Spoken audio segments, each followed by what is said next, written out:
টোনাটুনি দুজনেই বাসন থেকে পরিষ্কার করতেছি। আজ হলো বিশ্বকর্মা পুজো, অনেক অনেক ভালোবাসা ও শুভেচ্ছা। এখানটায় বাসন থেকে ধুয়ে এখানটায় চলে গেলাম ঘরটা গুছাতে। তারপরে বর এখন বাসন থেকে নিয়ে যাবে ওর মালিকের বাড়িতে পুজো দিতে। আমি বাড়িতে পুজো দিব, ও ওর গাড়িটা মালিকের বাড়িতে পুজো দিবে। আজ তো একাদশী, আর একাদশীতেও আমরা করি, সেটা তোমরা জানো। ভুল টুটি হয়ে থাকলে ক্ষমা করে দিও, মানুষ মাত্রই তো ভুল হতেই পারে।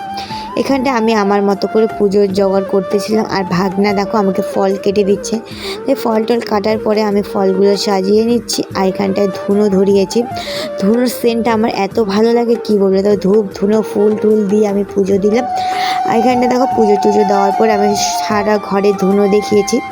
তারপরে দেখো পুজো টুজো দেওয়ার পরে আমি ফল প্রসাদ খেয়ে ভাগনার জন্য একটুখানি খিচুড়ি করলাম। আর ভিডিওটা ভালো লাগলে লাইক কমেন্ট শেয়ার, চ্যানেলটা প্লিজ সাবস্ক্রাইব করে দেবো। দেখাবে নেক্সট মিনি ব্লগে।